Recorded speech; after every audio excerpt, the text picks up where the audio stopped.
একটা টুইটে বৃহস্পতিবার ভারত জুড়ে আলোড়ন তৈরি করে পাকিস্তান ক্রিকেট বোর্ড।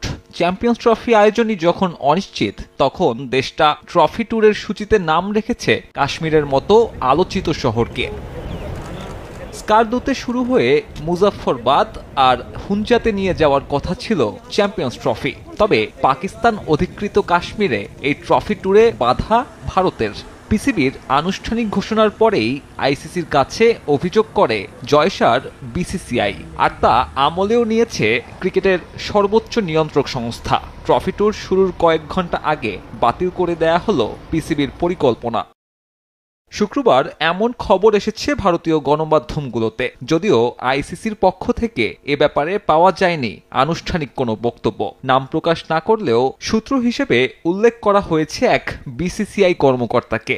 আর এসব খবরের দাবি, আইসিসির অনুমতি না নিয়েই ট্রফি ট্যুরের ভেন্যু ঘোষণা করে পাকিস্তান।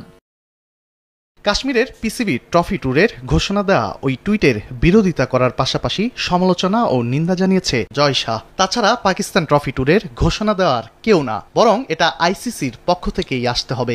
ভারতের দাবি, চ্যাম্পিয়ন্স ট্রফি নিয়ে রাজনৈতিক খেলায় মেতেছে পাকিস্তান। পিসিবি চেয়ারম্যান ও দেশটার স্বরাষ্ট্রমন্ত্রী মহসেন নাকভি পাকিস্তান অধিকৃত কাশ্মীরে পরিস্থিতি উত্তপ্ত করতেই নিচ্ছেন এমন সব সিদ্ধান্ত। 16 থেকে 24 নভেম্বর পর্যন্ত পাকিস্তানের বিভিন্ন জায়গায় চ্যাম্পিয়ন্স ট্রফি প্রদর্শনীর পরিকল্পনা করেছিল পিসিবি। কাশ্মীরের 3 শহর বাদে যে তালিকায় নাম ছিল আরও বেশ কিছু দর্শনীয় স্থানের। এরই মধ্যে ইসলামাবাদে পৌঁছে গেছে ট্রফি। আইসিসির শেষ মুহূর্তের দেয়া নির্দেশের পর এখন এই আয়োজনও অনিশ্চিত। চ্যাম্পিয়ন্স ট্রফি পাকিস্তানে না অনুষ্ঠিত হলে আর্থিকভাবেও বড় ধাক্কা খাবে পাকিস্তান।